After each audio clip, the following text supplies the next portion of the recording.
de Armagedon. O mundo, com os homens, sem levarem a sério a proposta de Deus, não terá jeito.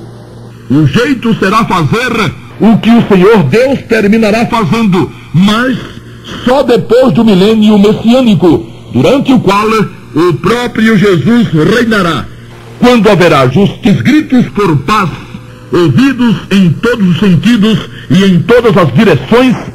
São gritos dados por quem realmente não considerou ainda a proposta de paz oferecida pelo Todo-Poderoso.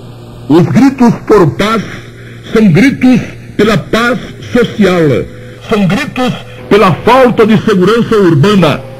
As pessoas gritam por verem tolhida a liberdade de usufruírem os bens, bem ou mal adquiridos. Dificilmente gritam pela paz com Deus. Dificilmente se dão conta de que, mesmo em existindo paz entre os homens, não existiria paz com Deus. E sendo o homem o que é, mortal, finito, e indo ele para o lado de lá da vida, a paz com os demais homens não teria como ser exercida mais. Deus, portanto, não providenciaria paz entre os homens sem que providenciasse antes e, acima de tudo, paz em relação a Ele mesmo, Deus. E a resposta está aí, e faz tempo, muito tempo. O problema tem ficado por conta de quem faz que não entende. Faz que não entende que o Evangelho não espera nada de ninguém, porque ninguém tem nada que valha nada para estabelecer a paz com Deus. Faz que não entende por causa da vaidade, do orgulho e da presunção, terríveis defeitos da alma humana, que enquanto não vencidos, não permitem que o ser humano desista de si mesmo e desça ao fundo do poço, só de onde, vencido e desesperado com a falta de condições próprias, apelará para o sangue de Jesus, invocando o nome do Senhor. Enquanto pensa que pode, enquanto pensa que vale, enquanto pensa que é, o ser humano não admite depender totalmente do Senhor, de seu favor, de sua graça, de seu sangue. Ninguém gosta de se sentir inválido. E espiritualmente todos são inválidos, pois que nada valem na avaliação da justa, santa, perfeita e eterna lei de Deus. Isso incomoda o ser humano. Ele gostaria de valer alguma coisa em relação à eternidade, porque aqui, do lado de cada existência, ele vale, ou pelo menos pensa que vale.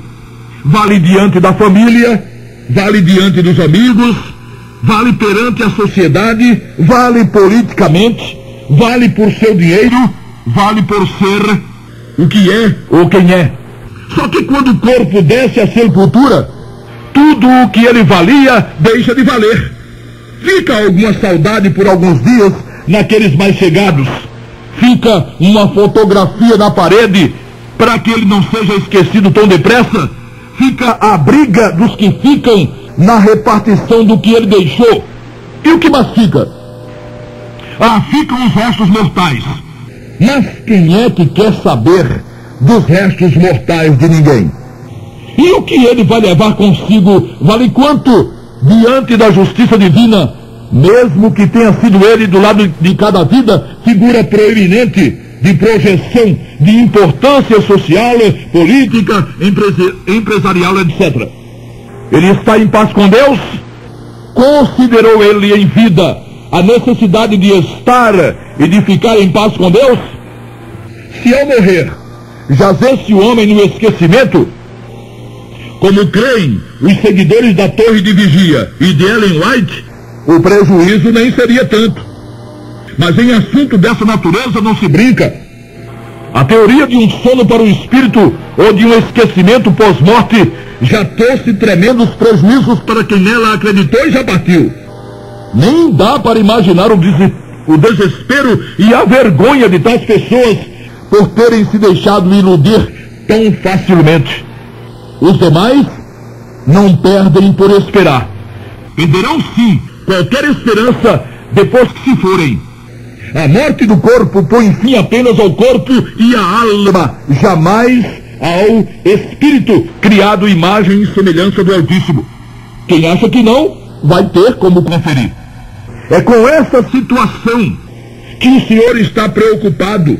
Usamos aqui linguagem antropomórfica, pois ao deixar o corpo, deixa ao ser humano todas as possibilidades de decisão de como será a sua eternidade.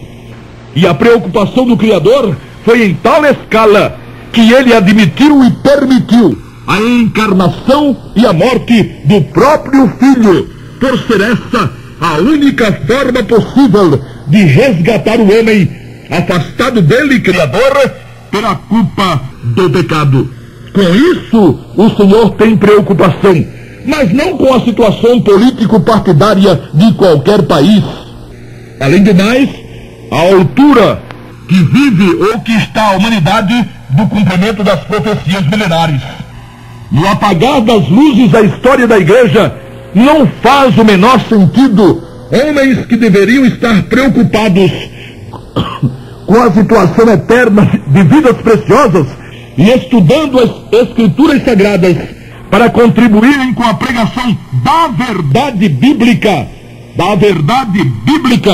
a única matéria possível de ser usada pelo Santo Espírito e que realmente liberta a verdade bíblica, estarem procurando posições no cenário político, sob a pálida e desfigurada desculpa de que empenhar-se-ão na defesa do Evangelho, usando o poder de oposição ou coisa que o valha.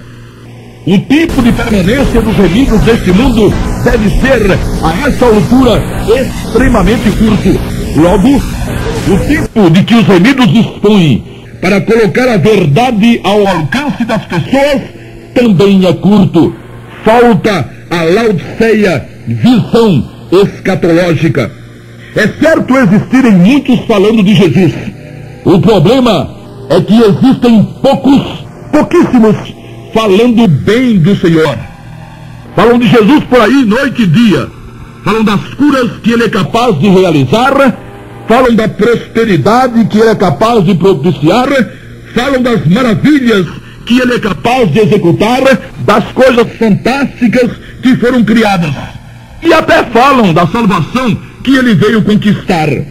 Só que quando falam da salvação, quando dizem que ele pode salvar, dizem que ele só pode salvar quem ele crê e for. Daí por diante, santo, justo, reto, obediente, guardador do sábado, pagador do dízimo, vigilante, perseverante e mais uma enxurrada de faça isso e não faça aquilo. A maioria dos que falam de Jesus como Salvador, na realidade, fala dele como vice-salvador. Figurinha esquisita essa de vice-salvador. Mas é o que diz a maioria ser Jesus. Vice-salvador ou quase salvador. Ou se não, salvador de quem merecer. O que termina sendo a mesma coisa. São poucos os que falam bem do Senhor Jesus. As organizações religiosas onde está inserida a igreja do Senhor Jesus pregam suas próprias verdades, criadas há 200, 600 ou 30 anos, não importa. Elas têm formado seus próprios conceitos, que via de regra não coincidem com os conceitos da soberana palavra de Deus. Cada um grupo que se imagine dono de sua verdade, e é claro, imaginando também ser sua verdade bem superior à verdade dos outros, ou à única verdade. Caro ouvinte, seja o que for que você seja na vida, tenha conseguido você, seja lá o que for que tenha conseguido, uma coisa é certa: a morte o espera em qualquer esquina do caminho, quem sabe na próxima esquina. Então, não dá para ficar brincando de reformador ou de consertador de um mundo que nem mesmo Deus tem como consertar por enquanto. O que você pode consertar e consertar agora é sua situação com a eternidade, onde você poderá estar nas trevas ou na luz, na agonia ou na alegria, na tristeza ou na felicidade. Isso irá depender do que você tiver feito aqui com o sangue do Senhor Jesus. Se você tiver brincado de brincar de religião, indo e vindo atrás disso e daquilo, até falando em Jesus e de Jesus, mas sem jamais ter se comprometido com ele para valer, reconhecendo ser um pecador perdido e invocando o seu nome precioso, você amargará uma surpresa tamanho gigante, acompanhada de um desespero infernal.